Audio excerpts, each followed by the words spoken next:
மதுரை மாவட்ட கல்வித்துறையில் சிறந்து விளங்கியவர்களுக்கு ஐயா ஃபவுண்டேஷன் மற்றும் நியூஸ்7 தமிழ் சார்பில் கேஜி அவார்ட்ஸ் வழங்கி கௌரவிக்கப்பட்டது. நியூஸ்7 தமிழ் மற்றும் ஐயா ஃபவுண்டேஷன்ஸ் தமிழ்நாட்டின் கல்வி மற்றும் சமூக நலன் முன்னேற்ற முயற்சிகளில் தொடர்ந்து முக்கிய பங்காற்றி வருகிறது. அதன் தொடர்ச்சியாக ஐயா ஃபவுண்டேஷன்ஸ் மற்றும் நியூஸ்7 தமிழ் இணைந்து நடத்தும் கேஜி அவார்ட்ஸின் 2025ஆம் ஆண்டுக்கான சிறந்த கல்வி தொழில் முனைவோருக்கான விருது வழங்கும் விழாவின் 3ஆம் பதிப்பு மதுரை உலக தமிழ் சங்க கலையரங்கில் மிக பிரம்மாண்டமாக நடைபெற்றது. இந்த விழாவில் சிறப்பு விருந்தினராக மதுரை மாவட்ட முதன்மை கல்வி அலுவலர் தயாளன், தலைமை விருந்தினர்களாக முன்னாள் நீதிபதி ராஜசேகரன், சோலைமலை பொறியியல் கல்லூரி முதல்வர் முனைவர் சுதந்திரா வனிதா, இந்திய வழக்கறிஞர்கள் சங்கத்தின் மாநில தலைவர் சாமிதுரை ஆகியோர் கலந்து கொண்டனர். மேலும் கல்சன் குழும நிறுவனத்தின் தலைவர் முனைவர் எஸ் பிரவீன், ஐயா ஃபவுண்டேஷன் தலைமை ஆலோசகர் முனைவர் ஹரிபிரசாந்த், கேஜி அவார்ட்ஸின் பொது மேலாளர் ராதிகா பிரபாகரன் மற்றும் கல்சன் குழுமத்தின் மேலாளர் முகமது ஜாபர் ஆகியோரும் விழாவில் பங்கேற்று சிறப்பித்தனர். இந்த கேஜி அவார்ட்ஸுங்கிறது எனக்கு ஃபஸ்ட்டு, இதுதான் நியூ.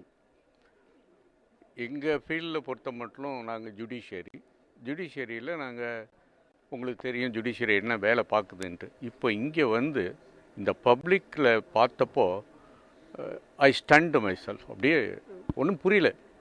இந்த அளவுக்கு சொசைட்டிக்கு ஹெல்ப் பண்ணுற ஒரு குரூப் ஆஃப் பீப்புள், அதுவும் யங் எனர்ஜெட்டிக் பீப்புள் இருக்காங்கங்கிறது ரொம்ப சந்தோஷமாக இருக்குது. இதை further again and again develop பண்ணிட்டு போகணுங்கிறது என்னோடய ஆசை. அதை நம்ம தம்பி பிரவீன் செய்வாருன்னு நினைக்கிறேன். பிரவீன் வில் டூ இட், சக்ஸஸ்ஃபுல்லாக பண்ணுவார். ஏன்னா அந்த அளவுக்கு எஸ் காட் தி கான்டாக்ட்ஸ் நல்லா பண்ணியிருக்காரு.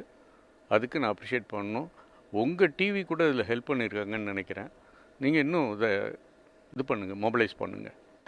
இந்த அவார்ட் வந்து என்னோடய ஃபஸ்ட்டு மதுரை வந்ததுக்கப்புறம் நான் அட்டன் பண்ணுறேன். ஸோ இதில் வந்து I feel very happy. So என்னென்னா இதில் வந்து ஃபஸ்ட்டு இன்வைட் பண்ணும் போது நான் யோசித்தேன், ஸோ கேஜி அவார்ட்ஸ் தானே, சும்மா அவார்ட்ஸ் மட்டும் இருக்கும் போல இருக்குது அப்படின்னு சொல்லிட்டு I was thinking over it. But when I came here எனக்கு ரொம்ப ஹாப்பியாக இருந்தது. They are not only giving and open platform for the awardees. So நிறைய ஸ்டூடெண்ட்ஸுக்கு வந்து ஒரு ஸ்கில் என்ஹான்ஸ்மெண்ட் எப்படி எடுத்துகிட்டு போகலாம். இன்றைக்கி இருக்கிற காலகட்டத்தில் வந்து எவ்வளோதான் நாலேஜபிளாக இருந்தாலும் ஸ்கில் செட் இல்லை அப்படின்னா ஒரு ஸ்டூடெண்ட்டால் ஒரு நல்ல எம்ப்ளாயபிலிட்டி ரீச் பண்ண முடியாது. கெரியர் க்ரோத் வந்து அப்படியே சஸ்டைனபிலிட்டி இருக்காது. ஸோ அதுக்காக ஒரு ஓப்பன் பிளாட்ஃபார்ம் வந்து இவங்க கொடுக்குறது வந்து உண்மையிலேயே ஹாப்பியாக இருக்குது. ஸோ இது மாதிரி நிறைய அவார்ட்ஸ், இது வந்து 3rd எடிஷன் அப்படிங்கிற மாதிரி சொன்னாங்க. ஸோ நெக்ஸ்ட்டு நிறைய பைப்லைனில் வந்து நிறைய பண்ணணும் அவங்க. Wish you all good luck. So KG அவார்ட்ஸில் ஜென்ரல் மேனேஜராக இருக்கேன். ஸோ ரொம்ப ப்ரௌடாக இருக்குது.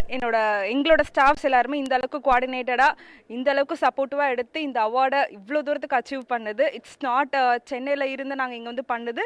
It's big achievement. So thanks to all my staffs and my girls and my boys. So வந்துட்டு கேஜி அவார்ட்ஸ் வந்துட்டு ஸோ மோர் தென் ஒரு அவார்டுங்கிறத விட ஸோ நாங்கள் எல்லாருமே வந்துட்டு ஒரு எஜுகேஷன் செக்டாருக்கு வந்துட்டு ஒரு mile stone. So each and everybody யார் வந்துட்டு என்டர்பிரினர் ஆகட்டும் அண்ட் எஜுகேஷன் செக்டாரில் ஸோ யார் அவங்களோட ஹார்ட் ஒர்க் போகிறாங்களோ அவங்களுக்கு ஒரு சின்ன ஒரு சக்ஸஸ் பாயிண்ட் தான் இது. ஸோ ஃபர்தர் மோராக மதுரையை தொடர்ந்து ஸோ நெக்ஸ்ட் இருக்க எல்லா டிஸ்ட்ரிக்ஸும் கவர் பண்ணி அண்ட் ஆல் ஓவர் இந்தியாவும் கவர் பண்ணி ஏஷியன் லெவலையும் நாங்கள் கவர் பண்ணுவோம். தேங்க்யூ. கேஜி அவார்ட்ஸ் வந்து இது 3rd எடிஷன் மதுரையில் இன்றைக்கி நடந்து முடிஞ்சிருக்கு. சேம் ஆல்ரெடி எல்லாரும் சொன்ன மாதிரி தான், எஜுகேஷன் செக்டாரில் எங்களால் என்ன பெருசாக பண்ண முடியும் அப்படின்றத யோசிக்காமல் எங்களாலையும் பண்ண முடியும், நாங்களும் ஒன்று பண்ணுவோம் அப்படின்னு சொல்லிட்டு நாங்கள் ஒவ்வொரு ஸ்டெப்பாக எடுத்து வச்சுட்ருக்கோம். ஃபஸ்ட்டு ஸ்டெப்போட செகண்ட் ஸ்டெப் அதை விட பெரிய சக்ஸஸாக இருந்தது. செகண்ட் ஸ்டெப்போட 3rd இது அதை விட பெரிய சக்ஸஸாக இருந்தது. ஸோ எங்களுக்கு இந்த சக்ஸஸ் கண்டினியூ ஆகும் நாங்கள் நம்புகிறோம். அதுக்கான சப்போர்ட்ஸும் எங்களுக்கு கிடைச்சிட்டு தான் இருக்குது. Thank you so much.